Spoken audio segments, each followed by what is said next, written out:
let's say you're one of the people who can't. Then you might have a hard time downloading 9 gigabytes. Like, you might actually get charged for that, right? Like, I mean, even for me, like, I am roaming, and like 9.6 gigabytes is like half of the like $70 package that iRalo gave me. So 9 gigabytes is significant, right? Now, so the data costs from the client side are pretty high. So this is the first problem, right? The second problem is that it has difficulty generalizing beyond payments. People don't just want payments, people want an EVM. And in an EVM, the problem is that like these kinds of things are much harder to do because in an EVM, people don't like sign off on every transaction that happened. You just have the EVM, and the EVM creates events, and the events move coins around. Plasma relies on the assumption that everything is owned by somebody. In the EVM, who owns Uniswap? Right? In the EVM, who owns a MakerDAO CDP? Well, maybe the CDP holder has, but then there's also debt. And like, if you own the CDP, does that give you the right to just get rid of the debt? Well, maybe you don't fully own the CDP, right? So EVMs are like way more tricky than just simple payment-based systems. And so I think for these reasons, we originally sort of gave up on Plasma and moved to rollups. But there's the next chapter of the story, right? What if I tell you that ZK-snarks solve both problems?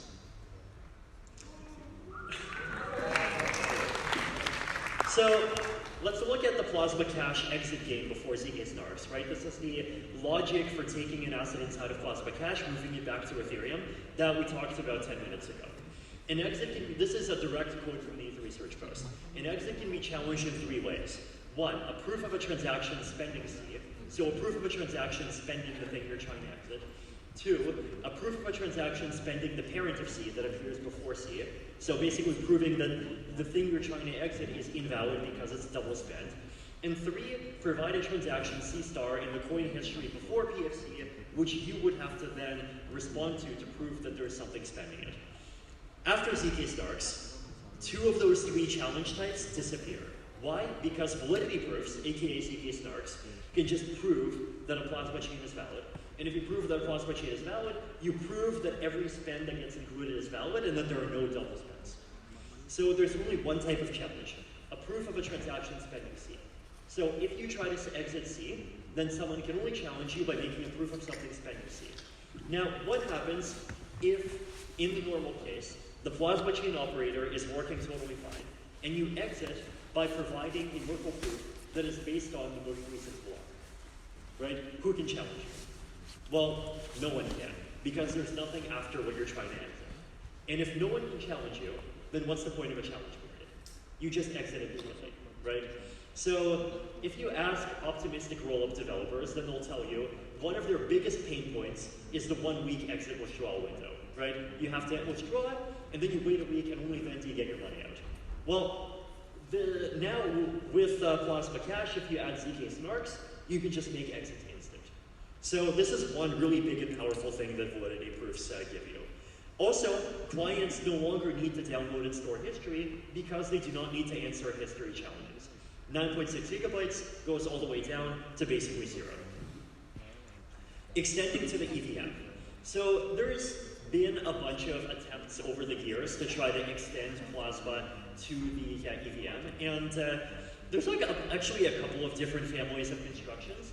And I just wanted to share another interesting sort of member of this family that I believe people have not really been talking about yet, which is basically, let's create a UTXO graph that just parallels what happens in the EVM, right? And then let's use validity proofs, aka ZK-snarks, to just prove equivalence between the two, right? So we've got the EVM, and then you also are going to have a UTXO graph. And so in the EVM, you have accounts. Accounts have balances. And those balances go up when you get things, and they go down when you spend things. And then separately, you're going to have a UTXO graph that basically mirrors everything that happens in the EVM state. And so if in the EVM state, I have 50 coins, then you pay me for your coffee, I have 53. You pay me for your coffee, I have 56. You pay me for a venti coffee, and I have 60. Then in the UTXO state, I'm going to have 4 UTXOs that are like 53, 3, and 4 in number. And then maybe at some point it'll just merge them into one when it finally wants to, right? So you maintain a UTXO UTXO graph that says the same thing as what the EVM is saying, and then you just do plasma over the UTXO graph. Now, how do validity proofs help? Well, validity proofs basically ensure that everything that happens in this UTXO graph actually is valid and actually does reflect what's happening in the EVM. Now, if you have Ethereum blocks up to a certain point, then you can personally regenerate the UTXO blocks, and so you can personally have the information that you need to exit what you want. And then if you want to exit a contract, you would have to provide an exit message with a valid ERC-1271 signature for that contract, right? So we just use ERC-1271, which is like the standard for signing with a wallet, and we kind of overload that to just mean the standard for who gets the right to choose when to exit a thing, which is a contract, where we don't by default know who the owner is. So what's interesting about this is that this protects a surprisingly large percentage of uses and use cases, right? Most people in the EVM just hold coins. Who here holds coins? Who here doesn't hold coins? Interesting. Who here has a position in a complicated DeFi application and doesn't hold coins?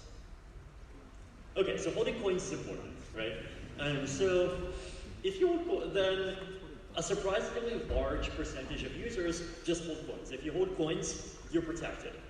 Even multi-sig wallets are protected if the ERC-1271 reflects the same ownership structure as what can be spent. Even fancy use cases, like for example, the Ethereum Foundation multisig. 4 of 7 in order to spend unlimited, 1 of 7 to spend a much smaller amount.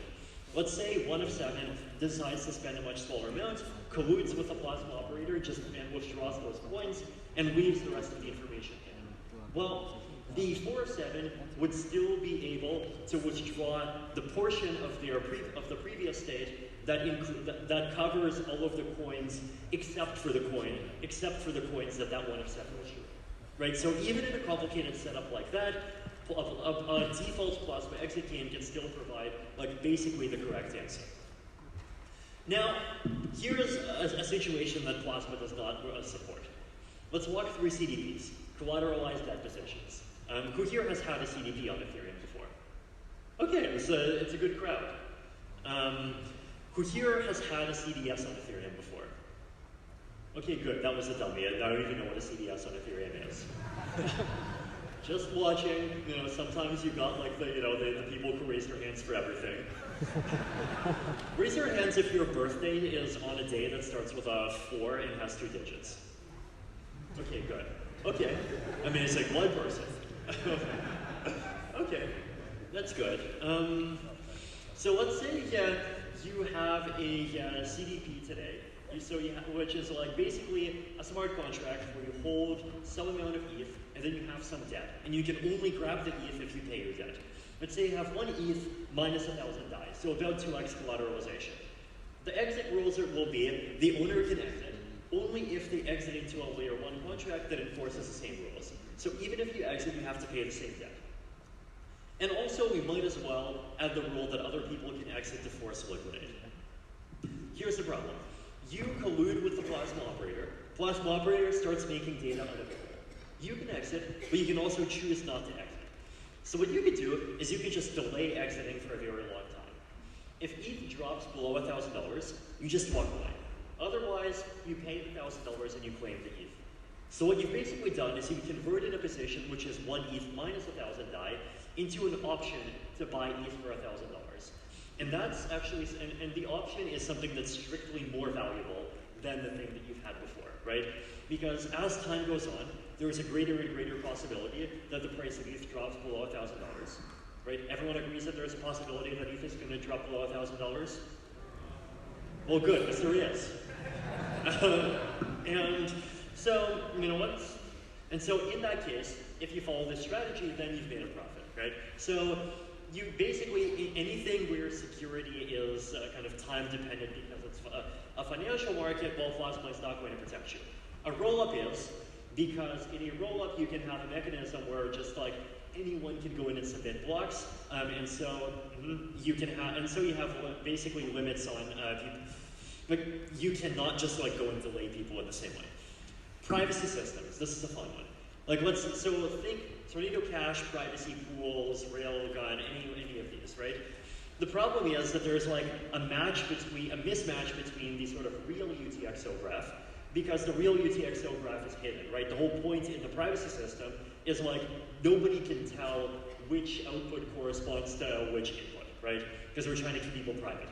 But then the thing that I described basically involves kind of creating a superimposed UTXO graph, which could just be like a first in, first out system that mismatches with the real UTXO graph. And so one question is like, what if Orange, for example, the first withdrawer, let's say they're the only withdrawer at some point in time, and then they withdraw the coin after the mixing, but then they also withdraw their coin from before the mixing.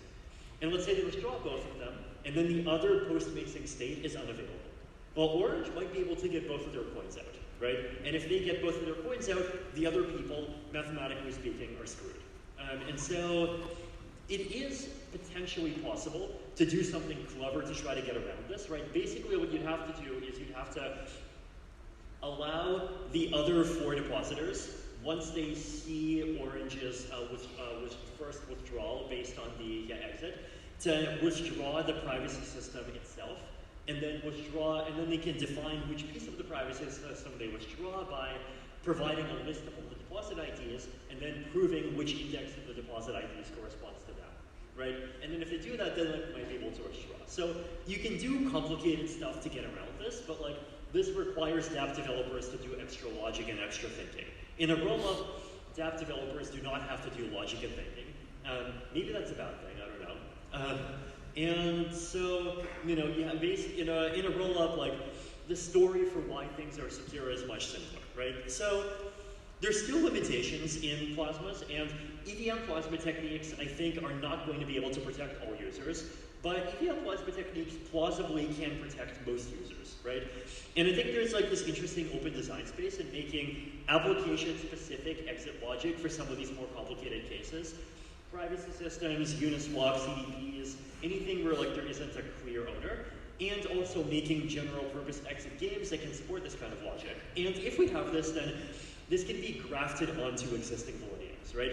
Lots of people want to do validiums. Like, who here wants to do a validium? Who here wants to do a rollup?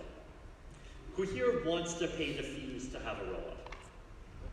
Who here is okay with paying the fees to have a validium? It should be more hands, it's like 100 times lower. So I think the big reason for me to be bullish on things like validiums is basically that like there are a lot of things that are not connected to Ethereum today. And there's 2 major categories. One of them is centralized systems, the other one is systems that are currently Alt-L1s, but like really don't need to be, right?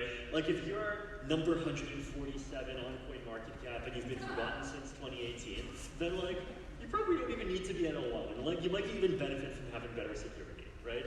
And then on the flip side, if you're a centralized system, like let's say you've got a game and you want to like put the game, like somehow decentralize the game because you learned from like your nephew that decentralizing things is cool, right? But like you want to decentralize the game in a way that actually makes sense and in a way that doesn't kind of just pointlessly have decentralized and like sacrifice on decentralization and sacrifice on convenience.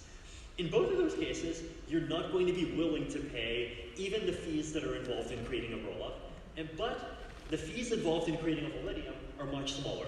And so like making a validium is something for which tooling basically already exists today. Like you just like take one of these off-the-shelf ZK EVM implementations that are getting increasingly shelfy and increasingly ready for offing with every passing month, and you just take them and then you just like, you know, you got a validium, right?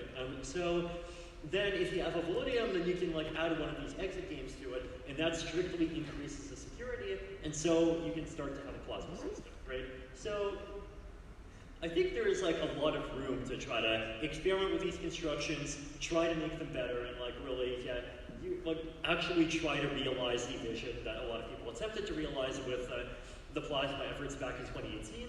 But now that we have ZK-snarks, it like all is 10 times easier, and it's like actually viable to do things that were impossible before. So we'll hope to see this be a design space that more people try out and explore, and basically open up a whole new direction for Ethereum scaling.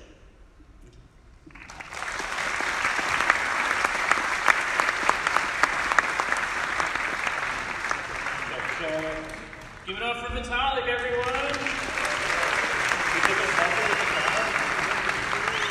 Guys, everyone, put your hands up. Yeah. Thank you, Vitalik. Thanks for coming, man. That was an awesome speech. Keep it up.